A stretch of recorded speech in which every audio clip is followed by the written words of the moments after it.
Okay, this is class number 2 of the Inquirers class, and the first thing we're going to do is answer the questions that were posed by the class last week. So that's the first page of the material, and I thank you for giving me the opportunity to do some research from last week. So the first question was about the nun who traveled to Egypt and observed all the different liturgies there, because it was her letters that describe, for those of us who now live almost 2,000 years later, the origin of Palm Sunday and some of the other liturgies. And so her name was Egeria, and she came from either Spain or Gaul, and she was either a nun or an abbess.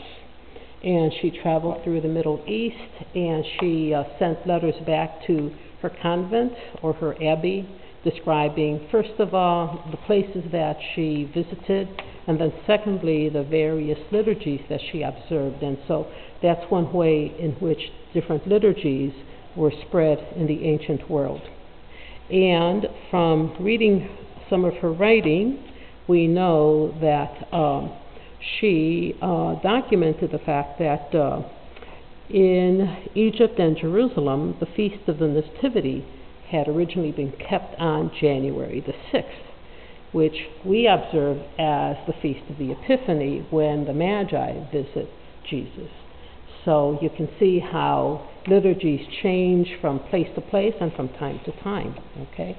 And you can read some of her writing in the rest of the document. The rosary, that was the other question, and I think that Barb asked that question. And it started out, and this is interesting because we're going to talk about this a little bit later when we talk about the monastic movement, and the rosary really is kind of like connected to that, because the rosary was a way in which people who could not read or write could chant. So it was actually an ancient form of chanting for people who could not read or write, because the people who could read or write would do the daily office, just as we just finished reciting noonday prayer. You have to be able to read and write in order to be able to read the daily office from the manuscripts. But for those people who were illiterate, they could still pray in the form of chants, and the rosary was a form of chanting by reciting the Hail Mary over and over and over again. Okay? And then the peacock, I think that was Geraldine. Okay? So we have five different explanations for why the peacock is open to these interpretations. And I think that last week in the slides about ancient Christian art, it was seen as a sign of peace and resurrection. So here are 5 different reasons why, so we don't have to go over them. The first one is that the peacock's flesh did not decay. That was an ancient Greek tradition, and so it was a symbol of eternal life. Okay, so those are some of the answers, and you get to take those home. Okay, and do any of you have any further questions from the material that we covered last week? Okay, so we can jump right in. Okay, so we're going to talk about Rome's fall and all the way through the Middle Ages, and we're going to touch a little bit on the Eastern tradition, but not too much, because it's just too much to carry. Because early on we see an incipient division between the Western tradition and the Eastern tradition, and which ultimately leads to the Orthodox Church breaking away from the Roman Church. Okay, so we talked at the very end of last week about the construction of Constantinople as the new capital for Constantine in the East. And so we begin to see a development in which ultimately there's a division between these 2 forms of Christianity. Now, when we talk about the Middle Ages, how do we define them? And one definition is that it dates from the collapse of the Roman Empire around the 5th century, so that will make it in the 400s, okay? But fixing the date for the beginning and the end is an arbitrary affair, okay? There's different kind of medium for making that determination. But we do know that in medieval social theory, there were 3 groups. The nobility, so that would be hereditary aristocracy, the church, and everybody else. So now I have to move my slide.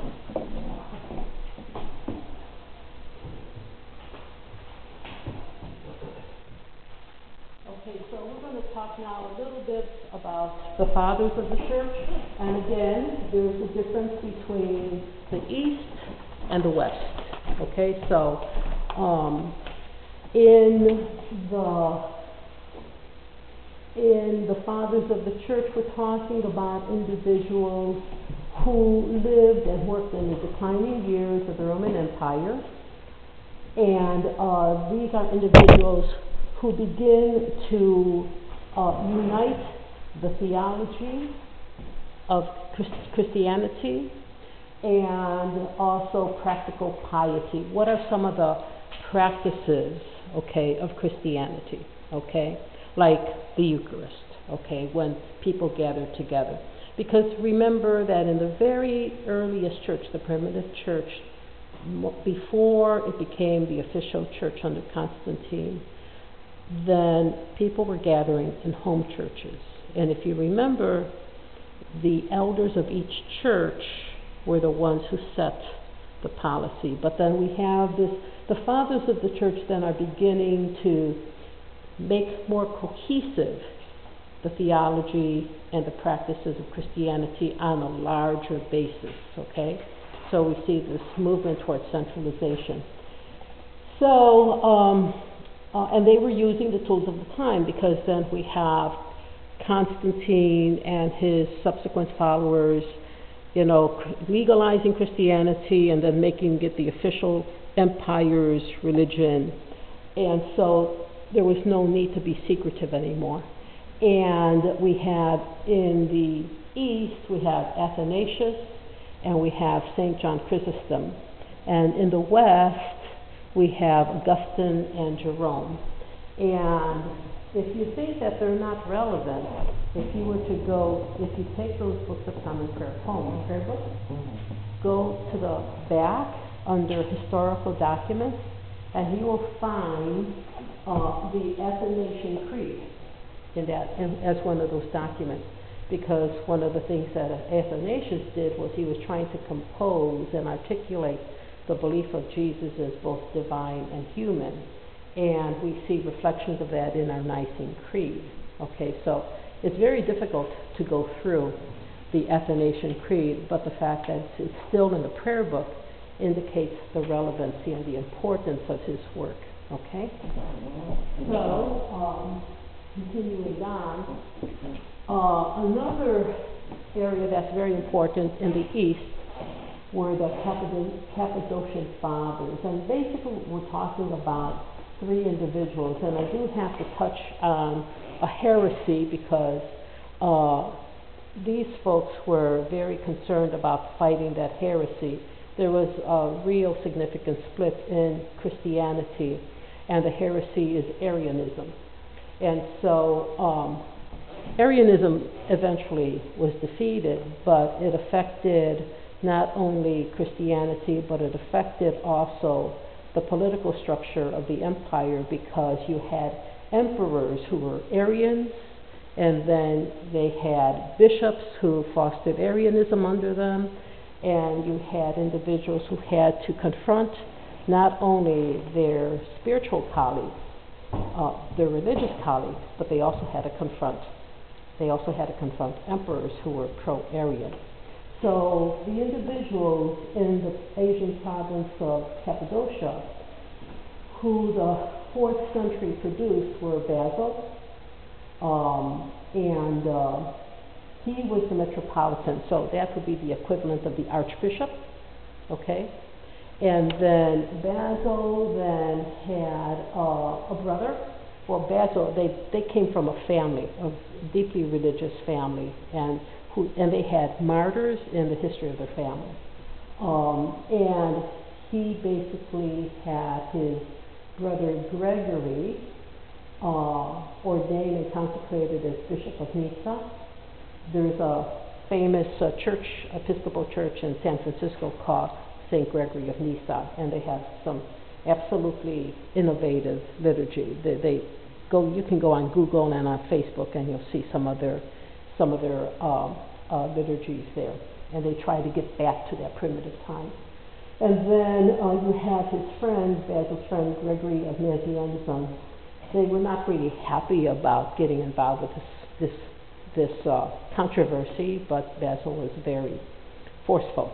So, and they're very famous. They're very famous in the history of the church.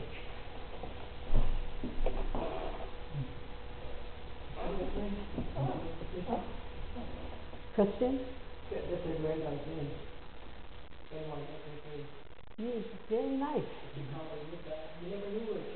Yeah, very nice. Yeah, from Cappadocia and ancient Asia Minor. That's great. Now you know what it is. Yeah. So I'm. Yeah. How old is she? She's 20. Okay, she's old enough to do it. Well, that's how the Holy Spirit works, right? Right? So we have now, and I'm jumping around just because we have so little time, but there's plenty and plenty of information on the internet. Okay, so if anything piques your interest and curiosity, and you want to devote time and research and reading, feel free to do it. Especially if it's indicated or official, from one of the mainline denominations, So the Desert Fathers and Mothers. Now you have to remember that after Christianity becomes legal and after Christianity becomes the official church, the official religion of the emperor, okay, then there's a certain corruption that's starting. And frankly, it has been ongoing since very recently. Now that we're in the postmodern age, we're very much aware of that, and we're trying to get back more to original Christianity, what Christianity really meant. But here we see a movement, this is like an indication of the awareness of people already, in the 3rd century, understanding that they had to get away from their society. Okay, so you've got the Desert Fathers and Mothers, and they went to the Setis Desert of Egypt, and they lived as hermits, they lived as ascetics, and they lived as monks. And so this really is the beginning of the monastic movement. Okay, now the big difference is that if you're a hermit, you're not necessarily a monk, because in order to be a monk, you have to live in community. So basically what was going on was that you had hermits who were ascetics, who wanted to be away from the corruption of their society, and they wanted to live a Christian life. But then what ended up happening is that other people in the society wanted to join them and wanted to be under their mentorship and their training and their guidance. And so you had these people joining them, and eventually they had to develop communities, monastic communities. In order to have a community, you have to have certain rules, spiritual rules in a spiritual community. So those would be called the rules of life. Okay, and we have here, some of the characteristics. Okay, they were abandoning the pagan cities to live in solitude. Some of the Christians still, when there was persecution, were fleeing the persecution. Others did not want to be involved with a decadent state. Other Christians, during the ending of the persecutions, did not want to be scapegoated.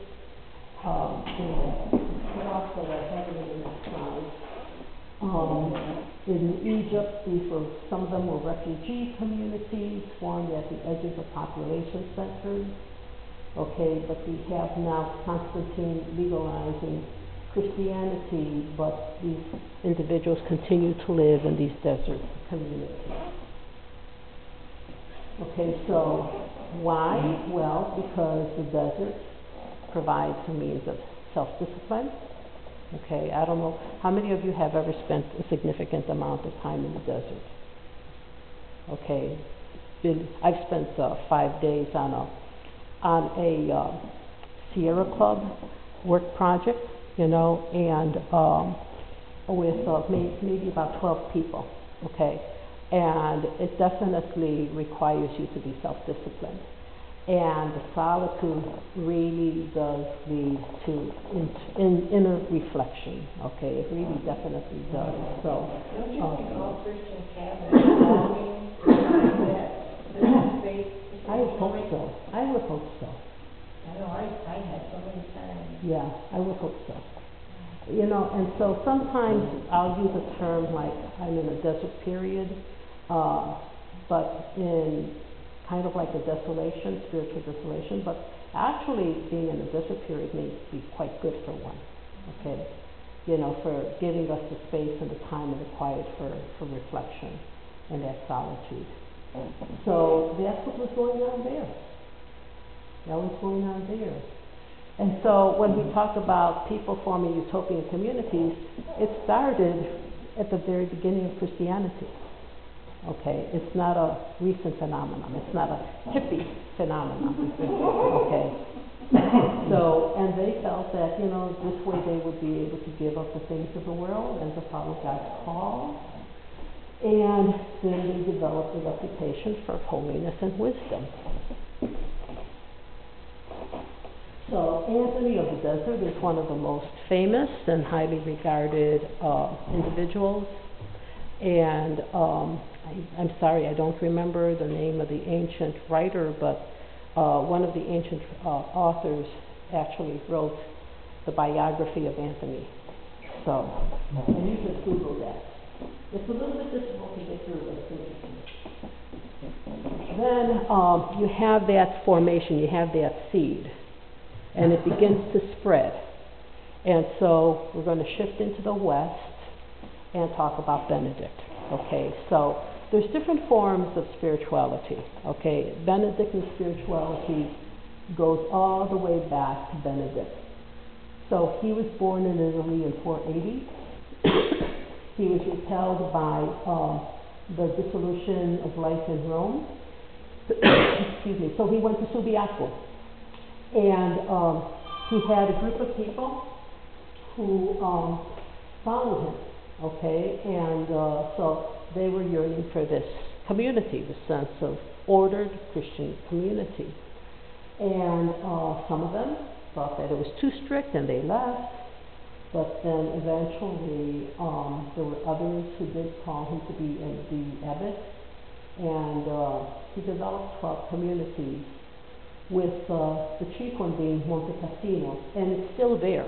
Okay, so my wish when I go to Italy, not if, but when I go to Italy, is to visit Monte Cassino, where Benedict was found. I also want to go to Assisi and see where Francis did his ministry. Those are my two wishes for Italy. Pardon? Okay. Yeah, we're still good. We're still good. And so, sorry about that. Sorry, John. And anybody else who's watching on YouTube. So we have the rule. This is the Benedictine rule, and it's still the same rule. So if you go to Madison, okay, there is a woman's abbey there. I forget the name. It started out as a Roman Catholic Benedictine abbey, but then they started to accept people from other faith traditions, and then they had to make a decision if they were going to still continue as part of the Roman Church or if they were going to separate, and they opted to separate. But they do have a lot of retreats there, okay? And the women who are nuns, Benedictine nuns there, continue to follow this rule. And if you were to go to any other Benedictine abbey, they would be following this rule.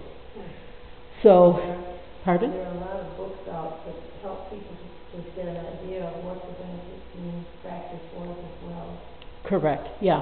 And probably the most famous person, the most well-known person contemporary is Joan Chittister, okay? And she's very highly regarded, a wonderful speaker.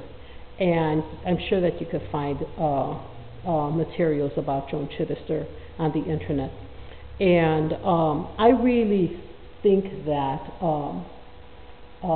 there are different forms and different types of spirituality. I really think that my soul is a Benedictine soul because basically what Benedict was talking about was a sense of balance, okay? And I don't know about any of you, but I know there's this great temptation for me to be a workaholic, okay?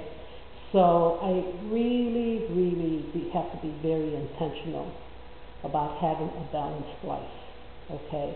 And so when you look at Benedict's rule, okay, the Benedictine rule, and it's very practical, okay? It's very practical how the community is to be organized, how the monks are to spend their time, and take a look at it. Huh? Every minute. Yeah, exactly. You know, but it's a very balanced rule. Okay, it's a very balanced rule. And the other thing about the monastic movement and Benedict is that when we start to consider the impact that they had on society, we're starting to look at a period in Europe's history of the Dark Ages and the barbarian conquest, and the fact that life was chaotic. And these monasteries were scattered around Europe, not only the Benedictine monasteries, but the other monasteries. Very humble, but they were outposts of Christianity and civilization, and centers of hospitality in a very dangerous, violent world. So hospitality is implicit. It's not really stated, but it's implicit in this rule. And anybody coming to the door of an abbey, of a monastery, was accepted to spend the night and to have a warm meal, good food. So, and they did a lot of other things to save. So here's the effect of the monastic movement. Oh, a mystery, typo. It's not monastic, it's monastic.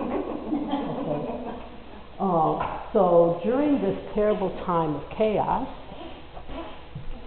they preserved the Holy Scriptures. Okay. So they had scribes. Okay. Part of the monks were very good at scribing, and so on the parchment, you know, they would reproduce Holy Scripture. And we may not have had the books of the Bible without these scribes. And then they had a considerable impact in secular times because, as you saw in the prior slide, you know, their lives were very ordered. And so they did, the ancient secular folks did not worry about labor. They, you know, they could have it done by animals and slaves. However, the monks in the monasteries were the workers, and so, because of that, they developed labor-saving machinery and agricultural methods. Okay, so we have windmills, we have water wheels, we're grinding grain, sawing wood, water pumps, agricultural rotation of crops, okay, and other agricultural advances, okay. Yeah, and then as they're doing this in the monasteries, it takes an effect in the surrounding areas.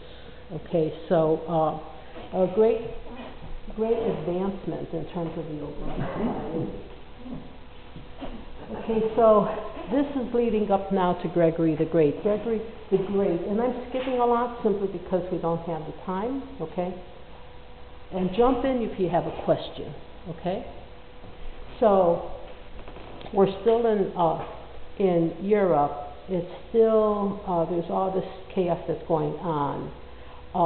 And Gregory probably had a lot more influence than the individuals who were considered the political leaders, you know, because the Roman Empire is no more.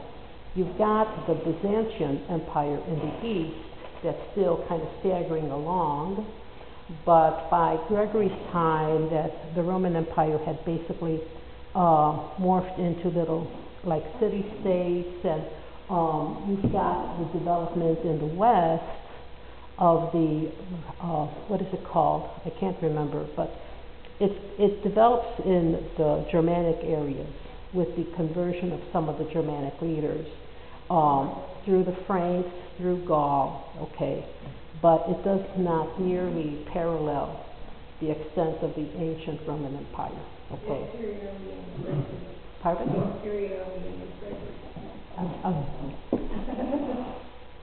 And Gregory is the person who developed the Gregorian chant. Okay, so for those of us who are former Catholics, you know, as a child, I went to a school where we started our day with the Mass, and it was said in Latin, and we chanted Gregorian chant in Latin, and I still have that in my head somewhere. And so he is the person who developed this idea of evangelizing to the Angles. And this happens when he's even before elected the Pope, okay? And he has this encounter with these boys who are in the market, who are being sold as slaves. And at that point, he asks the Pope, his predecessor, to send a group to evangelize these pagans, and that request is turned down.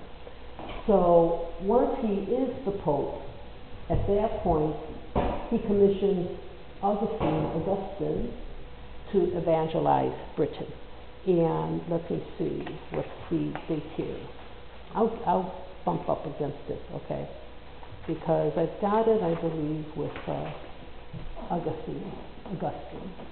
I don't understand the reference to the Venerable Bede.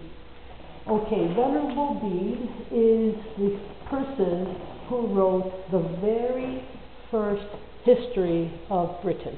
Right. Okay, so Venerable Bede is the person who is writing about Gregory's encounter with these Anglo boys being sold at the market. Oh, okay. And in his history, he's describing how Gregory decides that it's important to evangelize Britain, okay, to Christianize Britain, okay. What you have to remember is this, and I'm not avoiding this. No, that's okay. We'll get to That's okay.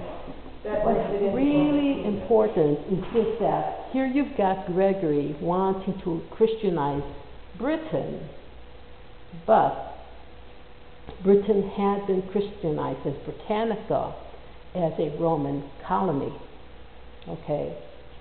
And you had, at that point, when it was part of the Roman Empire, all of it was considered Celtic Christianity. But with the barbarian invasion, that also included England. At that time, it was not called England, okay? You had the barbarians, mostly from Scandinavia, coming down into that island, but for whatever reason, not Ireland, okay? So what's interesting is that if you look at Ireland and the Celtic Christianity of Ireland, you can kind of like have a glimpse into what the Christianity might have been in Britain before the pagan invasions, okay? But with the pagan invasions, most of that had been wiped out, okay?